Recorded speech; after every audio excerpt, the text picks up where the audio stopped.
समाचार पर नजर करिए तो राजकोट अग्निकांड मुद्दे आज हाईकोर्ट में सुनावणी। हाईकोर्ट की विशेष डिविजनल बेंच समक्ष सुनावणी। हाईकोर्ट आदेश बाद राज्य सरकार रजू करशे जवाब। शहरों वर्तमान और तात्कालिक अधिकारीओ पासे पण मंगाव्यो छे खुलासो। राज्य सरकारे करेला सोगंदनामामां अत्यार सुधीमां थयेली तपास अने एक्शन टेकन रिपोर्ट पण रजू कर्यो छे।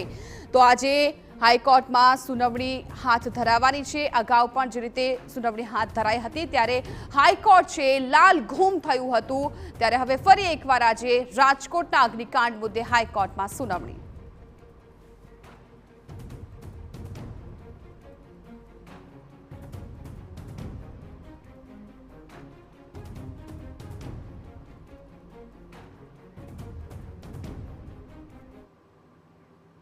तो हमारा संवाददाता रौनक वर्मा आ मामले વધુ જાણકારી આપી રહ્યા છે। રૌનક, હાઈકોર્ટ આ બાબતે ગઈ વખતે પણ લાલ ઘૂમ થયું હતું, માનવ સર્જિત આખી ઘટના છે ગણાવી હતી। સાથે સાથે તમામ જવાબદાર અધિકારીઓ તેમના વિરુદ્ધ કડક કાર્યવાહી કરવાની પણ તેમણે આદેશ આપી દીધો હતો। આજે ફરી એકવાર સુનાવણી હાથ ધરવાની છે।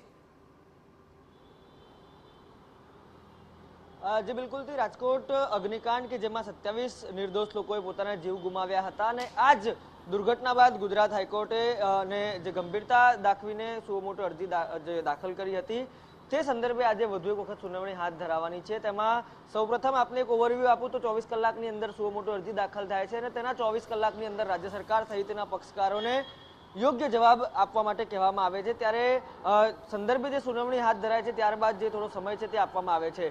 खास करीने घटनानी वात करवामां आवे तो कया कया जवाबदार विभागो छे, कया कया जवाबदार अधिकारीओ छे तेना माटे जे एक विधिवत जे सोगंदनामું છે તે દાખલ કરવા માટે કહેવામાં આવ્યું હતું। આ ઉપરાંત જુલાઈ 2021 થી લઈને અત્યાર સુધી રાજકોટ મ્યુનિસિપલ કમિશનર પદે જે લોકો પણ રહ્યા છે તેમના ધ્યાને આ વસ્તુ કેમ ના આવી તેનો પણ ખુલાસો કરતું એક એફિડેવિટ છે તે રજૂ કરવા માટે જણાવ્યું હતું। આ ઉપરાંત રાજ્ય સરકારને પણ કેટલાક ખુલાસાઓ કરતું સોગંદનામું માંગવામાં આવ્યું હતું ત્યારે રાજ્ય સરકાર તરફે ગઈકાલ સુધીમાં તમામ જે એફિડેવિટ છે તે પૂર્ણ કરી દેવામાં આવી છે અને આજે गुजरात हाईकोर्ट डिविजनल बेंच में विशेष सुनावणी है हाथ धरावानी है। थोड़ी ज वार में डिविजनल बेंच है कोर्ट रूम में आवशे ने सुनावणी हाथ धराशे त्यारे राज्य सरकार तरफथी पण जे विशेष सोगंदनामું છે તે दाखल કરવામાં આવ્યું છે। તેમાં राज्य सरकार द्वारा गठित जे विशेष दળ છે, विशेष तपास दળ છે તેમના द्वारा पण जे प्राइमरी रिपोर्ट છે તે આપવામાં આવ્યો છે। તેમાં 10 મુદ્દાઓને આધારિત કેટલીક બેદરકારીઓ છે તે ટાંકવામાં આવી છે।